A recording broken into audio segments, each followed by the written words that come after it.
So, I've been working with Waste Picker for a long time. So, in 1993, we started the first union of Waste Pickers in Pune city. Myself and two other friends. Basically, why a union was nobody recognized them as workers, and workers themselves didn't recognize themselves as workers because all of them come from the Dalit community. And I was part of adult education department of SNDT Women's University at that time.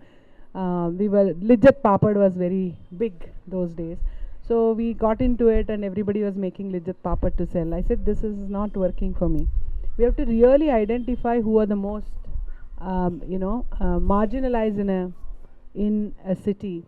So we started looking who is that, and then we were just walking around and we met lot of children waste picking. Through them we went to their homes and we said, if your job was better, will you send your children to school? So when we looked at them, even in the bastis like this, here mostly it is a tribal community. Tribal got into waste picking much later, still a small population. But when we moved into to a lot of slums in Pune, they were all in the outskirts. They were never allowed inside the slum also, and they had different water source. And I said, what are you doing? Oh, hum gandagi mein kaam karte. I mean, we work in waste and dirt. And we said there's something wrong here. So we started getting into it much more deeper and understood how much of waste they collect. And only now, because of Swachh Bharat, everybody is so big on door-to-door collection. Lot of citizens have gotten involved, but those days nothing of that sort was there. So we went with them. We went waste picking, and sometimes they would steal from the industrial estate. We would go do that, and then just get on to train without. Pune industrial estate is little further away, so you have to go by train. So we would get into trains with them without tickets. All that we did to really understand where they come from, what they do. And we said, my gosh, these people are collecting so much of waste, and we actually calculated how much of waste they collect and what is the solution, what is the economic contribution. And those days we found that 14.5 crores per year they were saving to Pune Municipal Corporation. Then a similar exercise we did it in Bangalore, and we took a sample only for 15,000. We believe that there are about 25 to 30,000 waste pickers in the city. We calculated for 15,000 population. We came up with a number of 84 crore rupees they save only in collection and transportation. So in both the cases, both in Pune and Bangalore, my feeling was that if they are saving so much money for the city, what is city giving it to them? Even in Pune, we said, okay, we'll go to different homes and then ask them to segregate. Will you go and pick up dry waste? So I'm talking about 93. So 94, in 20,000 households in Pune, we used to collect dry waste segregated. So when we started doing that, and we went to a commercial place and then said, why don't you give it? So white paper, they used to get a lot of white paper every day, almost like 500 kilos, 600 kilos. So they started giving. We were so happy, and then, waste pickers were happy. And one day suddenly they said, no, you can't come from tomorrow because we have given the contract to somebody. That time we realized how naive. I was also 24, 25. So we were so naive. So we have to do much more structurally, much more. Suddenly that waste was gone to that woman who had depended completely on that, giving up her routine of going on the street. So it just dawned on to us, you have to do it much more systematically and bring in some legislation that helps us where we stand. So then 2000, when Almitra Patel, one of our Bangalorean, put a case in Supreme Court and said there is no law for solid waste management, you have to look. So they formed a committee there to look at it, and they had come to Pune to see how we work. So since then they're talking about including waste pickers, because we had done an economic analysis of their contribution, and we kept saying city cannot live off of subsidized by the poor by their labor. Till 2016 we have been fighting, and finally in solid waste management rules in 2016, for the first time waste pickers are defined, and waste pickers are told to, the rule says that they have to be given opportunity to manage dry waste, that is plastic, paper, and other non-organic waste. Waste pickers in Bangalore, what happened, we had a lot of issues in Pune segregating the sanitary waste. You know that sanitary waste, you go to home, then only we started the home to home collection. Swachh was the name of the cooperative we started. But when I came here, I saw a lot of engagement was happening around solid waste management. So there was solid waste management roundtable, which is a group of citizens which had started. They were talking very nice stuff like decentralized waste management, segregation of waste, and dry waste. I said you can't talk about waste without talking about waste pickers, because whenever the systems are broken in any city, it is waste pickers who fill that gap. If there was no waste pickers in the city and city did not pick up the waste, can you imagine how the city will be, right? So we said you are streamlining waste management, fine, but then you also see how you can integrate waste pickers. So we went to Lok Adalat, there was a case going on, so we implemented ourselves in that, and then said you have to give an occupational ID card. So occupational ID card for waste pickers was a big thing. When we asked them, they said, no, why should we give occupational ID card? We said, no, we have to. Otherwise, you will not even recognize these people and that they are contributing to the city. So then commissioner said, okay, and it had the logo of the city and signature of the commissioner. So this is like, this ID card is identical to what they give it to the mayor also in Bangalore. So, and we pushed Bangalore city to do three-way segregation. Everywhere you go, you see wet waste and dry waste. It's only in Bangalore wet waste, dry waste and sanitary waste separated. So at that time, there was nobody to talk to the commissioner. Rajneesh Goyal was there. So we sat there and said, you have to make it three-way, because we knew in Pune it was very difficult to make, and we told them you have to make it three-way. It's good for your management of the waste. Then if sanitary waste goes to organic waste, it is contaminated. If it goes to dry waste, it is contaminated. So we have to treat it separately. So that is Hasiru Dala's contribution. Of course, we don't go out and say, oh, we did it, because it's become a people's movement now, making three-way segregation. And the other contribution Hasiru Dala has made is 2 bin 1 bag. Have you heard about 2 bin 1 bag of segregation? So one of the citizen actually came and said, why don't you try this? We tried in about 1,000 households, and even today what you see that what goes into wet waste, dry waste and sani waste is done by Hasiru Dala. Again, it became a people's movement. Before we realized, we had a database of 1,50,000 people using it. So then waste pickers were very happy with this card, because waste pickers were harassed by the police. They were harassed by the citizens saying, what are you doing? What are you picking? You're a thief. That was the regular thing that they would get labeled as. They would just, there is a theft in that area, they would round them up.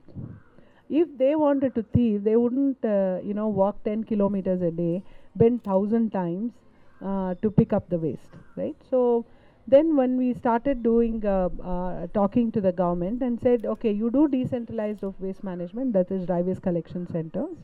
Many of might have heard about it. So each ward is supposed to have dry waste collection center. This is a center where all inorganic waste of that ward comes. So the dry waste collection center, they built the infrastructure. For the first time, government did their job. We thought some CSR will come and help us with bridge the gap of running that, the cost, to make it cost effective. Not one company came forward. This I'm talking about 2011. For the first time, city followed what they promised, but what we thought that there will be a lot of support from CSR never came through. Then we went and talked to waste pickers. They said, okay, give us a weighing scale, give us some basic stuff. We will take a loan and we'll run it on a business principle. So that's how it started. Today we have 141 centers. Whether they are up and running is another story we can tell, but at least physically we got the space and structure, and more are coming now. So and then we trained our waste pickers through Jain College. Jain College has been very supportive of our work. Before it was a business school, so we would see students coming in Jaguar and Benz, and we also see waste pickers coming into the same office, same college. For them also it was a very nice thing that I'm coming to a college, our office is in our college. So there with the Jain College we started a 4-day certification course, spread over 4 weeks, and then one exposure trip. And this is the only kind of university certified course in India. So these dry waste collection centers are managed by them. We support 33 of such dry waste collection center, and we told the city, like, look, you can actually segregate waste and collect it segregated days, with separate contractors. So we engaged a citizen to help us to push for segregation at source and for them to collect it. So citizens started making noise. This is working well. Twice a week he is coming. So our street corners are better.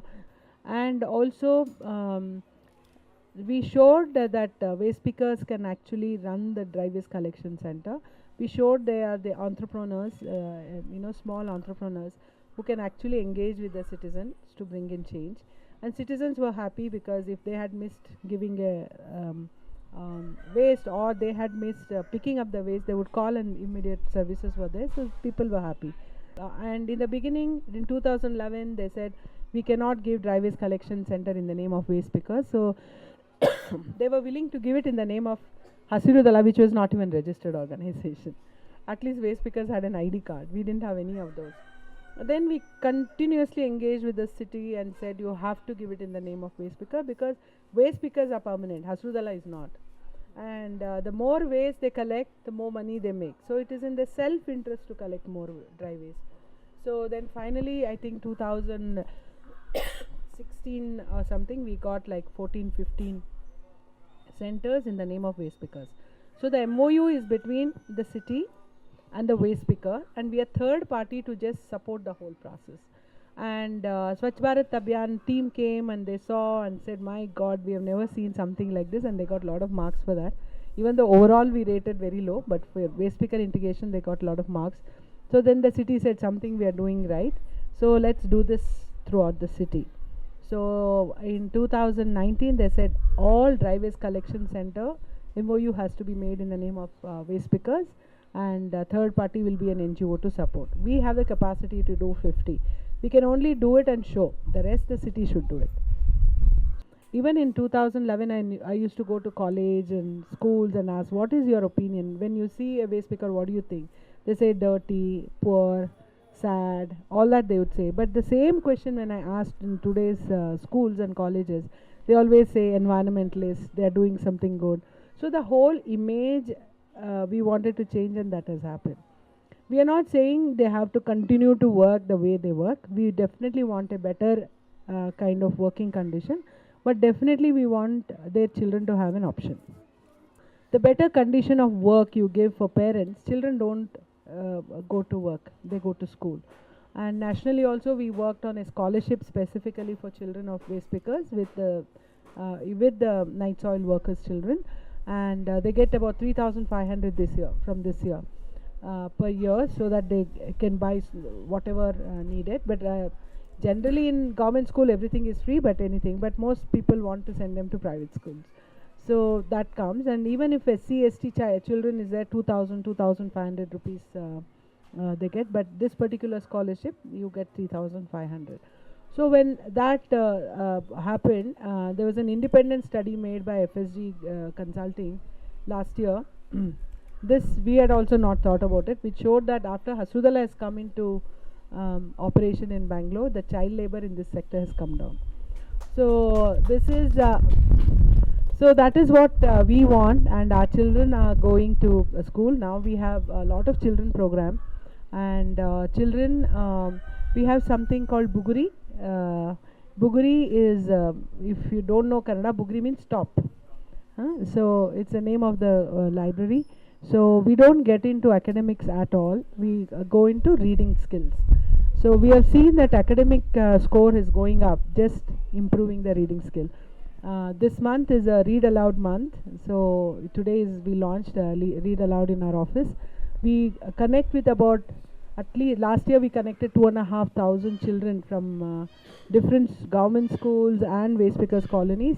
This year we are aiming to reach 3,500 children and their parents to tell what is read aloud and why they should read for children. So many of our waste pickers don't read, of course, so they come to the libraries and stuff. So this time we have a radio program also on community radio. So we are planning to reach about 3,500 children this month.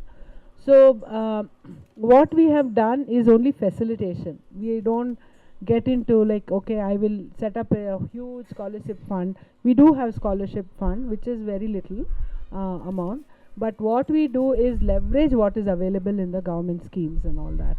So last year about 4,500 schemes that we leverage for the waste pickers. What happens? Everybody wants digital India. All the social security has become digital. So there is no last mile connect. As a waste picker, how will I go to a computer, apply for a application, right? So that is what we do. We facilitate.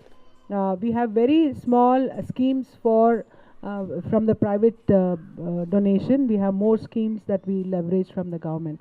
So we started teaching them how to manage other waste. They are used to doing dry waste. How do you compost? How do you do biogas? So skill upgradation is we do. We tried out biogas is going quite well, but the opportunities are less now. We used to manage 7 biogas of the city. Then composting, lot of people have got work in composting. We also tried out gardening. It didn't succeed. They are not very happy because where they can get gardening is like in villa communities, which is generally in the outskirts, which became really not viable economically to do it. So that we have stopped.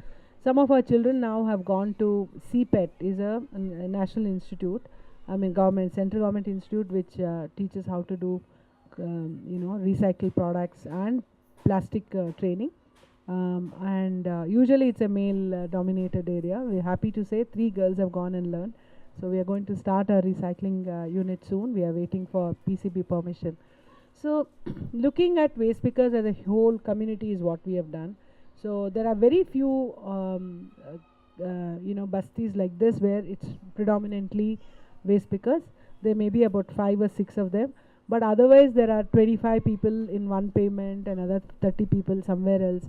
So organizing them is not very easy because we have to keep going to these places which is very far away from each other. So we still do it. We have about 12,000 people that we work with, around 8 to 9,000 in Bangalore itself. That is kind of very briefly what we have done in Hasiru Dala. So now today Hasiru Dala is recognized as a waste picker organization, but it is also recognized as a organization that works with waste, because labor and environmentalists never go along. Labor movements and environmentalists never saw eye to eye, because sometimes their whatever was good for the environment was not necessarily good for labor, and so on and so forth. So in Bangalore we have been able to strike a chord between the two, and we have a balance. And in between, in 2012 actually, a lot of citizens came and said, we are segregating waste, but people are mixing it and taking it. We have tried with contractors to make it work. We have tried it with many NGOs. Since you are a labor organization, maybe you can do it? So we kept thinking what to do. Then we said, okay, let us try. We talked to some of the waste pickers. They said yes, they are willing to try it out. And we sat and then thought. There were 3 apartments in Bangalore which came forward to do it. There was absolutely no market, zero market for waste management. So we had to create a market, right? So people who run a business know how difficult that is, right? And then we came up with a business model where we say there are 2 kinds of payment that you have to make. One is regularly you pay 15 rupees per household. And then we weigh your wet waste, we weigh your dry waste, we weigh your reject waste, sanitary waste. You give us 2 rupees for wet waste, and we give back 2 rupees for dry waste, and then you give us 3 rupees for sanitary waste. That's how we started. They were very happy. I said at the end of the month we'll give you your invoice with how much of waste you have created, then you pay. that it became almost 45 rupees per household. They were okay with it. And then we told the MC, people who didn't want to segregate waste, they're putting all that waste into your reject waste, so the 3 rupees a kilo becomes more. So we started working with the apartment complex, the children. We had created a lot of workshop for kids, adults, and then maids and housekeeping staff and everybody there. Then they saw that pricing of their billing started coming lower. So in about the first year, we on an average 310 grams of reject waste we used to get per household per day, 310. And with this education and all that, it came up to 105 grams. So it was a huge difference. So the quantity of waste didn't change, but at least the segregation behavior changed. So when we started that, we didn't know where we are getting into, and suddenly, just word of mouth, we were 45 apartments we were servicing. So we are very good at working with people, not with the business, right? So we needed a business rigor for it. We needed a infusion of investment, because this is a very expensive collection system. So and also we needed an operation rigor. We used to get like 20-25 calls a day. They came late to pick up, your vehicle is broken down. We said this doesn't work. We wanted to do cooperative actually. So our cooperative system in Karnataka is very, very old. I would say old school of thought. So, and also we were not willing to pay any bribe to get it registered. So we managed it for 2 years. We pulled, and the final one they said we have to give 85,000 bribe, and we said we are not going to do, and we dropped it. So then we kept thinking, and then with the present government system, nothing other than the company structure works. With all the incentives and everything given to companies, and non-profits were really getting bad name in this government. So we decided to start a company, Hasiru Dala Innovation Private Limited, and we have modeled a franchisee model.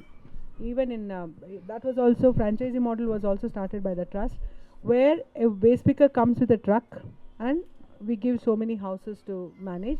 We tell the destination where it should go, and then that person we give it, and he in turn hires people to do it. So even in dry waste collection center, we believed in micro enterprise, and here also we did. So the company also took the same model. So I'm very happy to say the company is doing very well now. We still have to go a long way to break even, but we have about 265 apartments and about 105 corporates we service, and the franchisee has become 29 franchisees. All of them are filing their income tax returns. So and then we also started something called event waste management. We did the first event in one of the destination wedding. So in that we didn't know how to even find out how many people we need. Nothing we knew. So I was involved. So today we are managing a wedding of 100 people to marathon of 55,000. So we do all the marathons in Delhi, the major marathons in Delhi, Calcutta, Mumbai and Bangalore. So we learned over the period of time how to do it. So all these business model was tried out by a trust, but we couldn't scale up. All these three we were doing. Then now everything the company has taken over to kind of do it. So we have seen a huge difference. There is a lot of people who go for events from this area also, because now the door-to-door collection has become better in Bangalore. So there is no waste on the street. The money that waste picker makes have become less. Waste picker like freedom. They are entrepreneurs. They don't like this 9-to-5 jobs. Some of them do, because of that gives a predictable income, but most of them like this short term and on their own kind of a job. So in this Basti we have tried many times to put them into 9-to-5 jobs. We have never been successful. So now Hasiru Dala is just focused on social justice issue, and Hasiru Dala innovation looks at the economic justice issues. So so we do get recognition for the work that we have done for sure. And I have to say it is the citizens who have supported us, the city government has supported us a lot, and that is why we came here. But overall, there are a lot of children who have gotten into waste management. I mean, gotten into school. We have two of our girls who are graduating from engineering this year, and many of them are graduates. Even our own office staff, 9% of our staff are waste pickers community. We want to move it to 25% soon, maybe in 3 years. Many of our children are not educated, so they have to get educated and then join our struggle. So this is the story of Hasiru Dala. I've taken more than half an hour. So.